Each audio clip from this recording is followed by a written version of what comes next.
بسم اللہ الرحمن الرحیم۔ السلام علیکم۔ یہ کتاب آپ کے لیے کاشان بصیرت کے یوٹیوب چینل کی جانب سے ریکارڈ کی جا رہی ہے۔ کتاب کا نام ہے مکتب اہل بیت علیہم السلام۔ اب ہم کتاب کا پارٹ نمبر 8 پڑھیں گے۔ 8ویں فصل، وضو میں پاؤں کا مسح کا بقیہ حصہ۔ پاؤں پر مسح اور احادیث اسلامی۔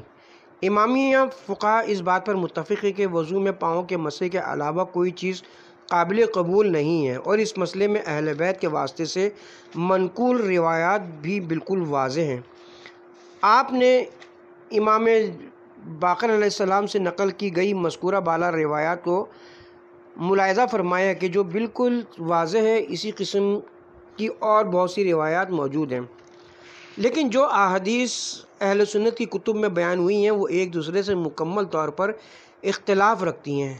دسیوں احادیث پاؤں پر مسح کی طرف اشارہ یا اسے بیان کرتی ہیں کہ پیغمبر اکرم سر کے مسح کے بعد پاؤں پر مسح کرتے تھے، جبکہ بعض دوسری احادیث میں پاؤں دھونے کو پیغمبر صلی اللہ علیہ وسلم کی طرف نسبت دی گئی ہے، اور بعض میں جوتوں پر مسح کرنے کی نسبت دی گئی ہے۔ احادیث کی پہلی قسم کے جو صرف مسح کا حکم دیتی ہے، اہل سنت کی معروف کتب میں موجود ہیں۔ نمبر 1 صحیح بخاری، نمبر 2 مسند احمد، نمبر 3 سنن ابن ماجہ، نمبر 4 مستدرک الحاکم، نمبر 5 تفسیر طبری، نمبر 6 در المنصور، نمبر 7 کنز الاعمال وغیرہ کے ان کتب کا معتبر ہونا اہل سنت کے نزدیک مسلم ہے، اور ان روایات کے راوی بھی مشہور اصحاب میں سے ہیں، جیسے نمبر 1 امیر المومنین علی علیہ السلام، نمبر 2 جناب ابن عباس، نمبر 3 انس بن مالک پیغمبر اکرم صلی اللہ علیہ وسلم کے مخصوص خادم، نمبر 4 جناب عثمان بن عفان، نمبر 5 بصر بن سعید، نمبر 6 رفاعہ، نمبر 7 ابو ذبیان وغیرہ۔ ہم یہاں ان روایات میں سے صرف 5 کو نقل کرنے پر اکتفا کرتے ہیں۔ ہمیں تعجب تو آلوسی جیسے مشہور مفسر کی بات پر وہ کہتے ہیں کہ پاؤں پر مسح کے بارے میں صرف ایک روایت ہے جو شیعوں کے لیے ثبوت بن گئی ہے۔ امیر المومنین علی علیہ السلام فرماتے ہیں کہ میں خیال کرتا تھا کہ پاؤں کے تلوے اور ان کی پشت کی نسبت مسح کرنے کے زیادہ سزاوار ہیں، یہاں تک کہ میں نے رسول خدا صلی اللہ علیہ وسلم کو دیکھا کہ پاؤں کی پشت پر مسح کرتے ہیں۔ نمبر 2 ابن مطر کہتے ہیں کہ ہم ایک مرتبہ حضرت علی علیہ السلام کے ہمراہ مسجد میں بیٹھے تھے کہ اتنے میں ایک آدمی آیا اور آپ کی خدمت میں عرض کرنے لگا کہ مجھے رسول خدا جیسا وضو کر کے دکھائیے۔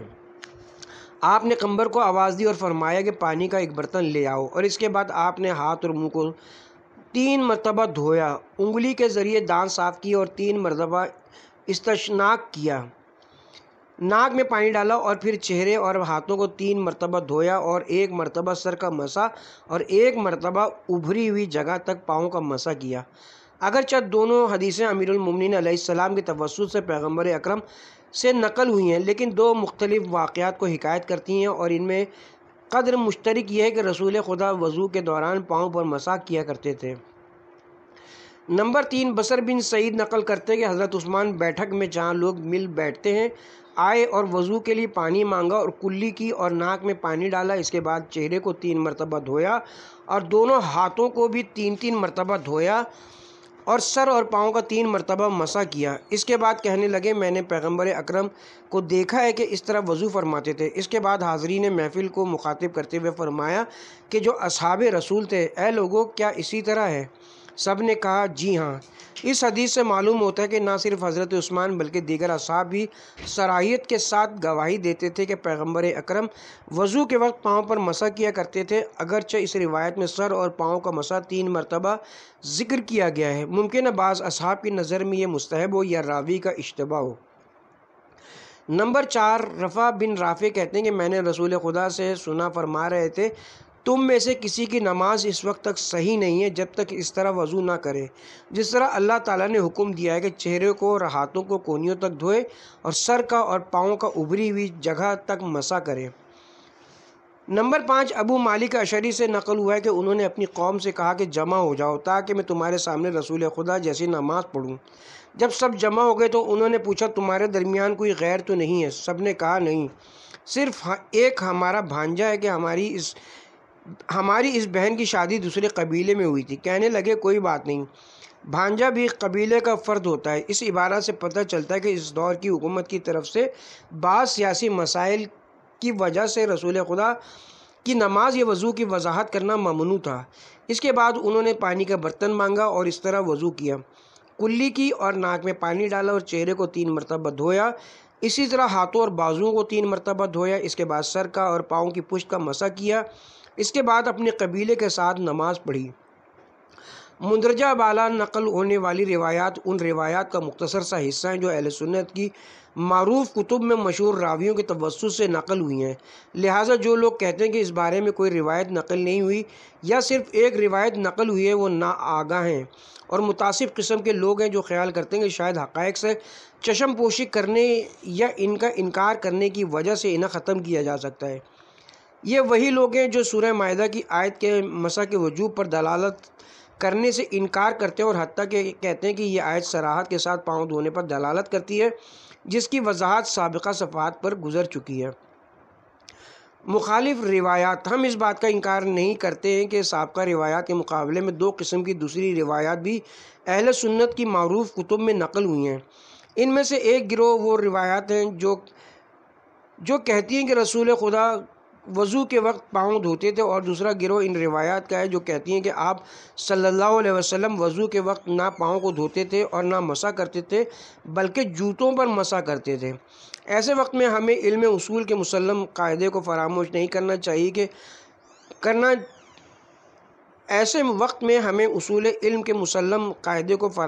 کرنا چاہیے کہ اگر ایک مسئلے کے بارے میں روایات کے 2 گروہ آپس میں متضاد اور متعارض ہوں تو سب سے پہلے دلالت کے لحاظ سے جمع کرنے کی کوشش کرنی چاہیے، یعنی ان روایات کی اس طرح تفسیر کرنی چاہیے کہ تضاد ختم ہو جائے اور روایات آپس میں جمع ہو جائیں۔ البتہ یہ تفسیر اور جمع عربی فہم کے معیاروں کے مطابق ہونی چاہیے، اور اگر یہ جمع دلالی ممکن نہ ہو تو پھر روایات کی قرآن مجید کے ساتھ تطبیق کرنا چاہیے، یعنی دیکھنا چاہیے کہ کون سی روایت قرآن مجید کے مطابق ہے، اسے اخذ کرنا چاہیے اور دوسری روایت کو ترک کرنا چاہیے۔ یہ ایسا قانون ہے جو معتبر عدالہ کے ذریعے ثابت ہے۔ اب اس قاعدے کے مطابق ان 2 قسم کی مسح اور دھونے والی روایات کے درمیان جمع یوں کیا جا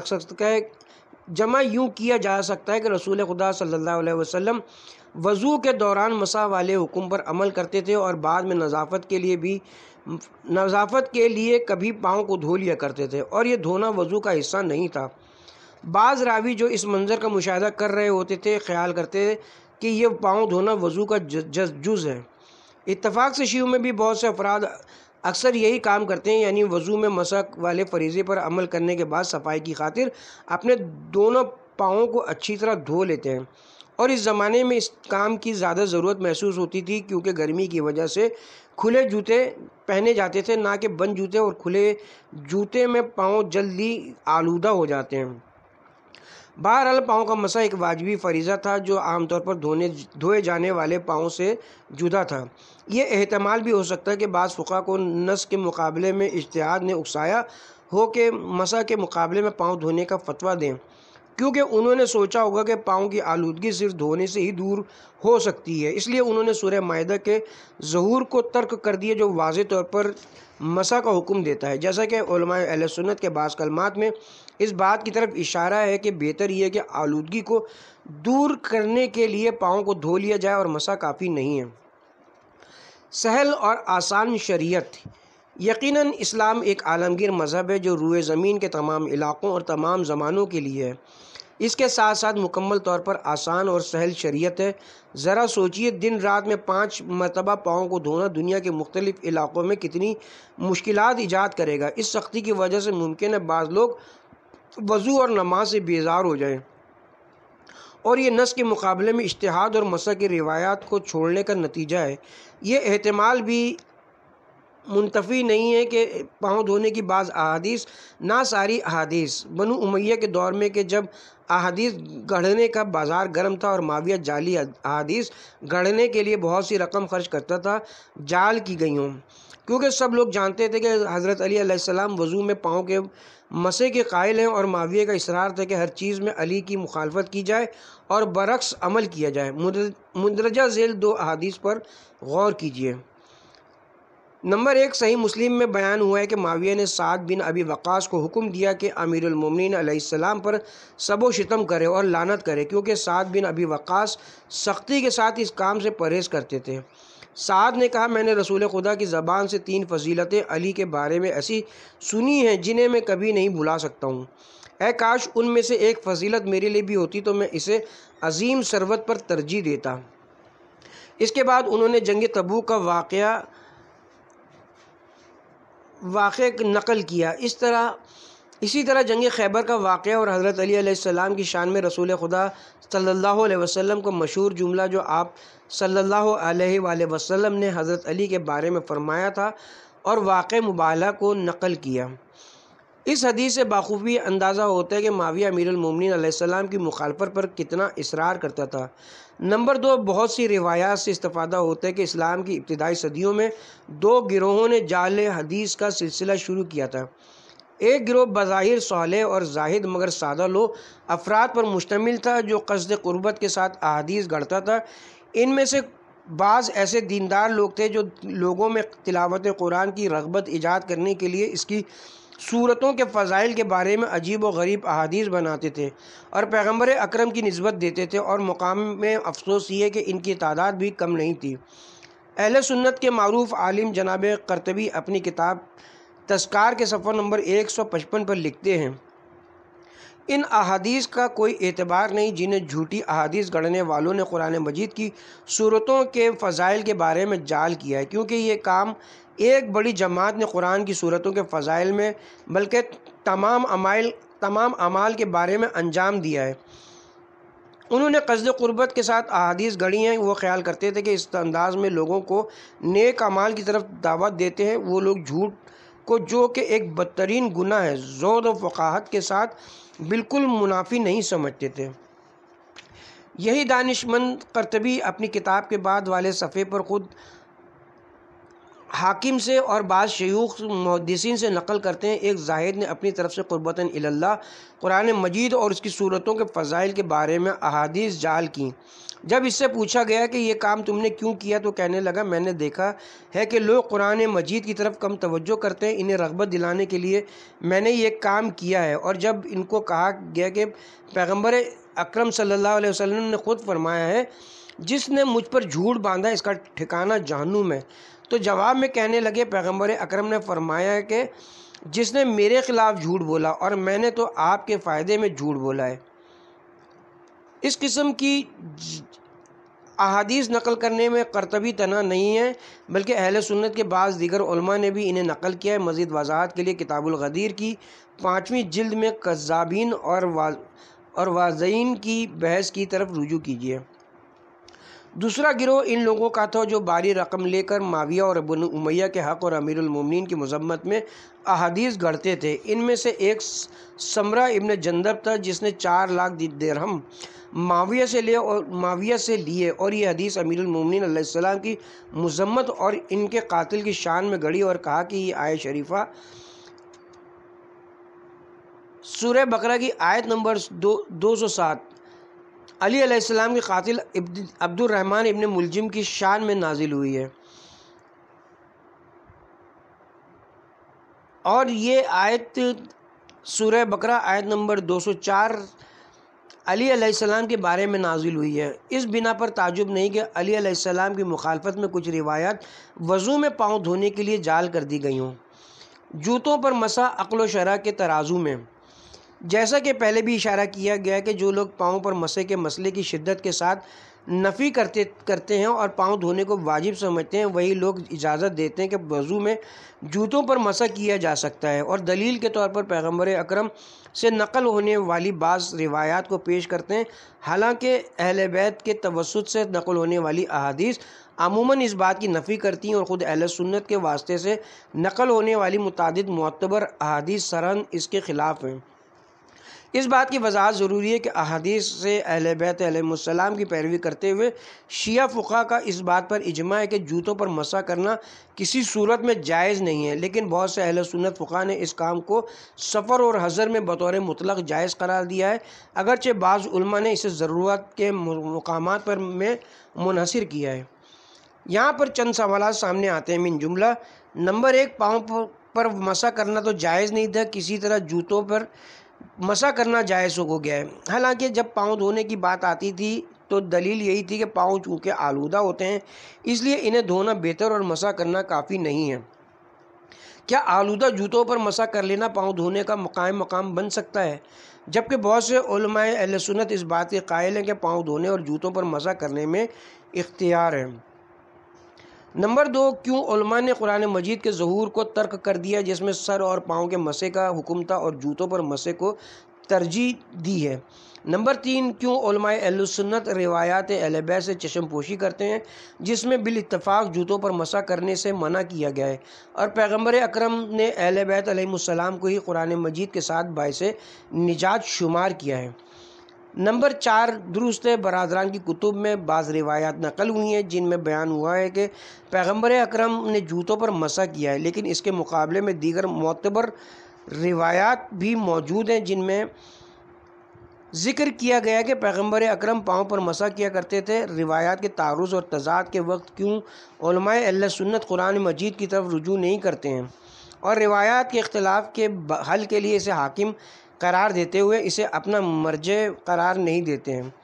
اس مسئلے میں ہم جتنا زیادہ غور و فکر کرتے ہیں ہمارے تعجب میں اضافہ ہوتا ہے۔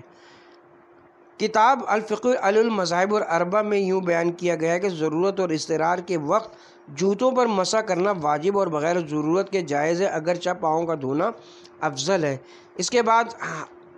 حنابلہ سے روایت سے نقل کیا گیا ہے کہ جوتوں پر مسح کرنا ان کو باہر نکالنے اور پاؤں دھونے سے افضل ہے کیونکہ اس میں رخصت کا اخذ کرنا اور نعمت کا شکر بجا لانا ہے۔ امام ابو حنیفہ کے بعض پیروکاروں نے بھی اس بات کی تائید کی ہے۔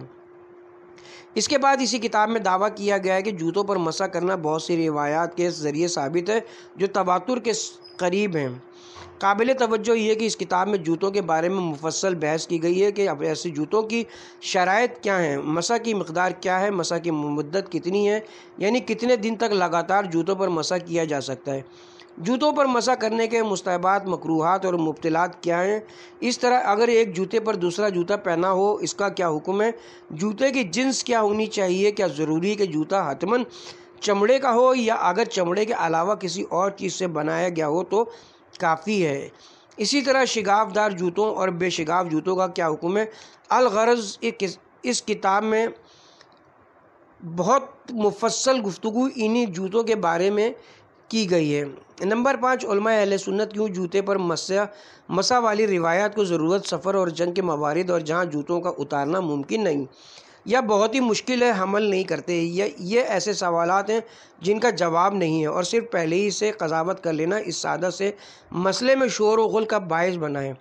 میں نے خود جدہ ایئرپورٹ پر مشاہدہ کیا کہ برادر نے اہل سنت میں سے ایک آدمی وضو کے لیے آیا، اس نے وضو کے دوران اچھی طرح اپنے پاؤں کو دھویا، اس کے بعد دوسرا شخص آیا، اس نے ہاتھ منہ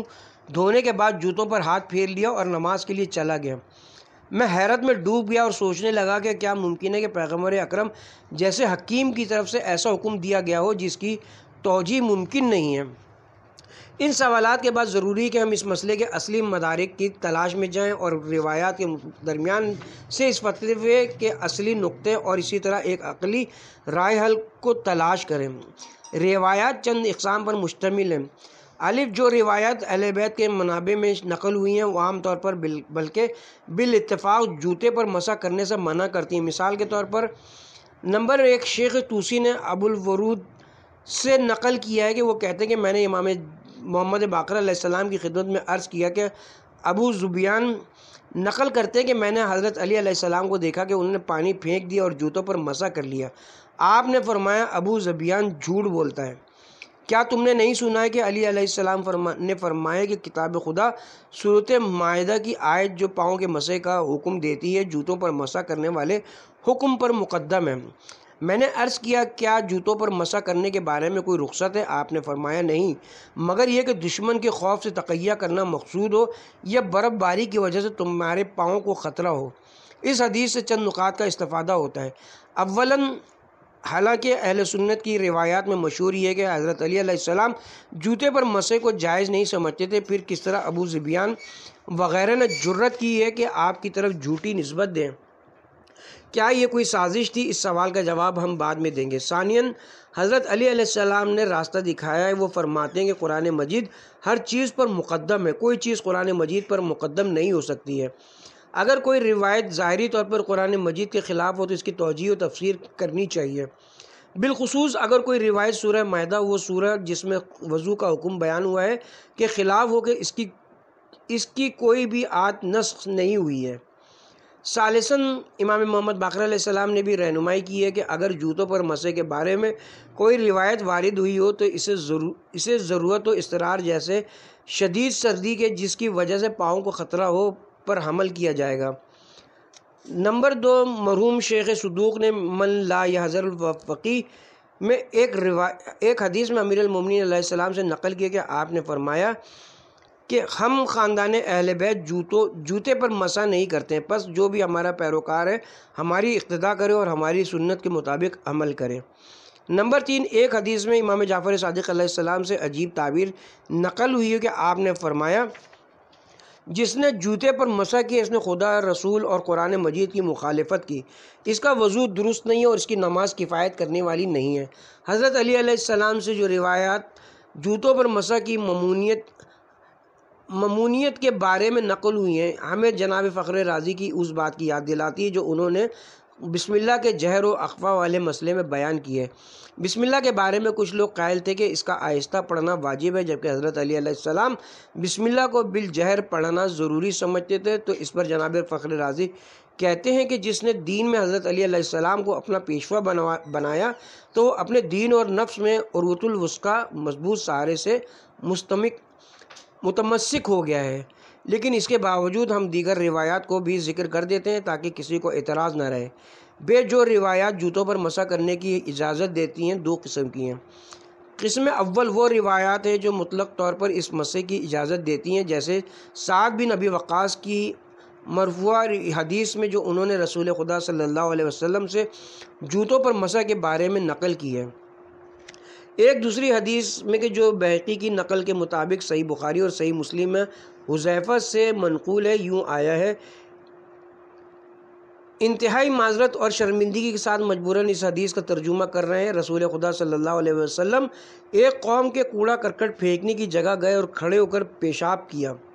اس کے بعد پانی مانگا۔ حذیفہ ان کے لیے پانی لے کر گیا، آپ نے وضو کیا اور جوتوں پر مسح کیا۔ ہمیں اطمینان ہے کہ یہ حدیث جعلی ہے اور بعض منافقین کی طرف سے رسول خدا کے تقدس کو داغدار کرنے کے لیے جعل کی گئی ہے، اور اس کے بعد صحیح بخاری اور صحیح مسلم جیسی کتب میں مصنفین کی سادگی کی وجہ سے شامل ہو گئی ہے۔ جو شخص تھوڑی سی بھی شخصیت کا مالک ہو، کیا اس قسم کا کام کرتا ہے کہ جس کے بہت سے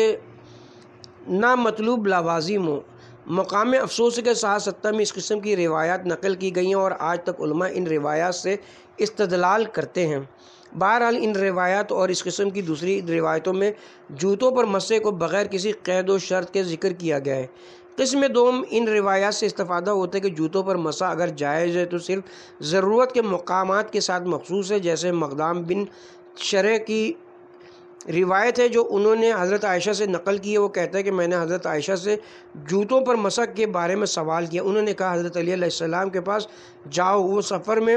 رسول خدا صلی اللہ علیہ وسلم کے ہمراہ جاتے تھے۔ میں ان کی خدمت میں آیا اور ان سے اس مسئلے کے بارے میں سوال کیا تو انہوں نے فرمایا جب ہم رسول خدا صلی اللہ علیہ وسلم کے ہمراہ سفر پر جاتے تھے تو آپ صلی اللہ علیہ وسلم ہمیں جوتوں پر مسح کرنے کا دستور دیتے تھے۔ اس تعبیر سے واضح طور پر معلوم ہوتا ہے کہ جوتوں پر مسح کرنے کا مسئلہ ضرورت کے موارد کے ساتھ مربوط تھا، اس لیے فرمایا ہے کہ رسول خدا سفر میں یوں دستور دیتے تھے۔ اور اس قسم کی دیگر روایات اہل سنت کے معروف منابع میں ذکر ہونے والی تمام روایات میں پہلے سے کی جانے والی قضاوت سے چشم پوشی کرتے ہوئے غور و فکر کرنے سے معلوم ہوتا ہے کہ اولاً علم اصول کے مشہور قاعدہ جمع یعنی مطلق کو مقید کے ذریعے تقدید لگائی جائے کے مطابق ان روایات کو جو بغیر قید و شرط کے جوتوں پر مسح کو جائز قرار دیتی ہیں موارد ضرورت و اضطرار پر حمل کیا جائے، جیسے سفر یا میدان جنگ میں یا اس قسم کے دیگر مقامات میں۔ اور دلچسپ یہ ہے کہ سنن بہقی میں ایک مفصل باب جوتوں پر مسح کرنے کی مدت کے بارے میں ذکر کیا گیا اور چند روایات کے ذریعے اس مدت کو سفر میں 3 دن اور حضر وغیرہ میں 1 دن بیان کیا گیا ہے۔ کیا یہ ساری روایات اس حقیقت کے لیے روشن دلیل نہیں ہے کہ جوتوں پر مسح کے بارے میں جو کچھ روایات میں بیان کیا گیا ہے وہ ضرورت اور اضطرار کے حالات کے ساتھ مخصوص ہے اور عام حالات میں جوتے نہ اتارنے اور پاؤں پر مسح نہ کرنے کا کوئی جواز نہیں ہے؟ اور یہ جو بعض علماء کہتے ہیں کہ یہ اجازت امت سے عسر و حرج کو دور کرنے کے لیے ہے، یہ بات قابل قبول نہیں ہے، کیونکہ عام جوتوں کے اتارنے میں ذرا بھر زحمت نہیں ہے۔ ثانیاً اہل بیت اور اہل سنت کے معروف منابع میں حضرت علی علیہ السلام سے متعدد روایات نقل ہوئی ہیں کہ وہ فرماتے تھے کہ یہ مسح سورہ مائدہ کی 6 آیت کے نزول سے پہلے تھا۔ اس سے پتہ چلتا ہے کہ اگر اجازت تھی بھی تو آیت کے نزول سے پہلے تھی۔ اس آیت کے نزول کے بعد حتیٰ جنگ اور سفر میں بھی جوتوں پر مسح جائز نہیں تھا، کیونکہ جوتے نہ اتار سکنے کی صورت میں اصحاب تیمم کرتے تھے، چونکہ تیمم کا حکم بھی بطور کلی اس آیت کے ذیل میں آیا ہے۔ ثالثاً اگر بعض اصحاب نے پیغمبر اکرم صلی اللہ علیہ وسلم کو حجر میں جوتوں پر مسح کرتے ہوئے دیکھا ہے تو اس کی وجہ یہ ہے کہ پیغمبر کے جوتوں پر شگاف تھا جس میں سے پاؤں پر مسح کرنا ممکن تھا۔ مشہور شیعہ محدث مرحوم صدوق اپنی شرح آفاق کتاب من لا یحذر الفقیہ میں لکھتے ہیں کہ نجاشی نے پیغمبر اکرم صلی اللہ علیہ وسلم کو جوتے ہدیے میں دیے تھے جن کے اوپر شگاف تھا۔ پیغمبر اکرم نے ایک مرتبہ جوتے پہنے ہوئے اپنے پاؤں پر مسح کیا۔ بعض ناظرین نے گمان کیا کہ آپ نے جوتوں پر مسح کیا ہے۔ معروف محدث جناب بہقی نے اپنی کتاب سنن الکبریٰ میں ایک بابیات خفضی مسیح علیہ السلام نے اپنی کتاب میں رسول اللہ صلی اللہ علیہ وسلم سے وہ مخصوص جوتے جن پر رسول خدا نے مسح کیا کے عنوان سے ذکر کیا کہ اس باب کی بعض احادیث سے معلوم ہوتا ہے کہ اکثر مہاجرین اور انصار کے جوتے بھی اسی طرح اوپر سے کھلے ہوئے ہوتے تھے۔ اس بنا پر قوی احتمال ہے کہ وہ اصحاب بھی اپنے پاؤں پر مسح کرتے ہوں۔ اس بحث کے تعجب آور مراحل میں سے ایک یہ کہ جن راویوں نے جوتوں پر مسح والی روایت کو نقل کیا ہے انہیں کبھی کبھار رسول خدا صلی اللہ علیہ وسلم کی خدمت میں حاضری کا شرف حاصل ہوتا تھا، لیکن حضرت علی علیہ السلام کے جو ہمیشہ حضرت کی خدمت میں موجود رہتے تھے اہل سنت کی مشہور روایات کے مطابق اس مسح کے مخالف تھے۔ اس سے زیادہ تعجب آور یہ ہے کہ حضرت عائشہ کے جو اکثر اوقات حضرت صلی اللہ علیہ وسلم کے ہمراہ تھیں فرماتی ہیں اگر میرے دونوں پاؤں کٹ جائیں یہ میرے لیے اس سے زیادہ پسندیدہ ہے کہ میں اپنے جوتوں پر مسح کروں۔ بحث کا آخری نتیجہ: نمبر 1، قرآن مجید نے وضو میں اصلی فریضہ پاؤں کے مسح کو قرار دیا، سورہ مائدہ آیت نمبر 6۔ اس طرح اہل بیت کی تمام روایات اور ان کی اتباع کرنے والے تمام امامیہ فقہا کا فتویٰ بھی اسی آیت کے مطابق ہے۔ نمبر 2، اہل سنت کے فقہا وضو میں اصلی فریضہ غالباً پاؤں دھونے کو قرار دیتے ہیں، لیکن ان میں اکثر اجازت دیتے ہیں کہ اختیاری صورت میں جوتوں پر مسح کیا جا سکتا ہے۔ البتہ ان میں سے بعض اس مسح کو ضرورت کے موارد میں منحصر کرتے ہیں۔ نمبر 3، جو روایات اہل سنت کے منابع میں جوتوں پر مسح کے بارے میں ذکر ہوئی ہیں اس قدر متضاد و متناقض ہیں کہ ہر محقق کو شک میں ڈال دیتی ہیں۔ بعض روایات بغیر کسی قید و شرط کے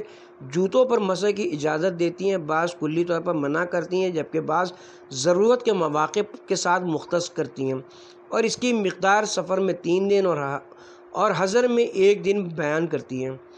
نمبر 4، روایات کے درمیان بہترین جمع کا طریقہ یہ ہے کہ اصلی حکم پاؤں پر مسح کرنا ہے اور ان کے عقیدے کے مطابق پاؤں دھونا ہے، اور ضرورت و اضطرار کے وقت جیسے جنگ اور دشوار سفر کے جس میں نالین کے بجائے بند جوتے ان کی تعبیر کے مطابق خف پہنتے تھے